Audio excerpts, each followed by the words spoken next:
केंद्र सरकारकडनं पद्म पुरस्कारांची घोषणा। मनोहर जोशींना मरणोत्तर पद्मविभूषण, तर ज्येष्ठ अभिनेते अशोक सराफ यांना, शास्त्रीय गायिका अश्विनी भिडे देशपांडेंना पद्मश्री पुरस्कार जाहीर। विलास डांगरे, मारुती चितमपल्ली, चैत्राम पवार यांनाही पद्मश्री पुरस्कार।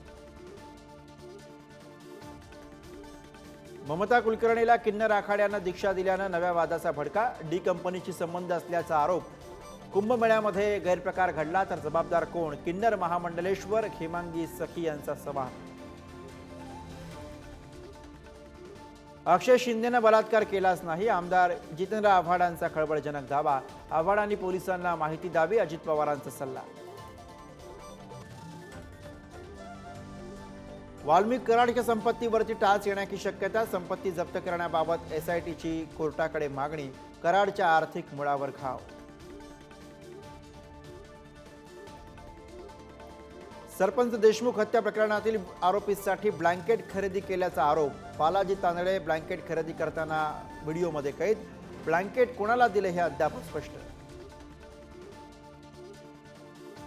एसटी महामंडळाकडनं 15% भाडेवाढ लागू, मात्र निर्णयाबाबत मंत्र्यांमध्ये संभ्रम।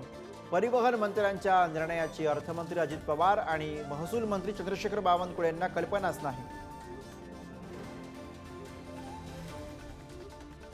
मुंबई दहशतवादी हल्ल्याचा मास्टर माइंड तहवूर राणाच्या भारतातील प्रत्यार्पणाचा मार्ग मोकळा। अमेरिकन उच्च न्यायालयाची प्रत्यार्पणाची परवानगी।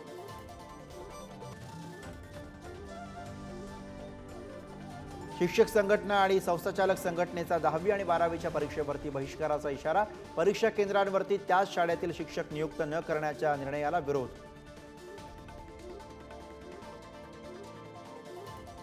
खासदार उदयनराजे यांचा छावा चित्रपटाच्या दिग्दर्शकांना फोन। आक्षेपार्ह दृश्य वगळून चित्रपट लवकर प्रदर्शित करण्याची मागणी। रणजी करंडक स्पर्धेमध्ये जम्मू काश्मीरकडनं मुंबईचा लाजिरवाणा पराभव। रोहित शर्मा, अजिंक्य रहाणे, श्रेयस अय्यर असे दिग्गज खेळाडू असताना सुद्धा मुंबई संघाची हाराकेरी।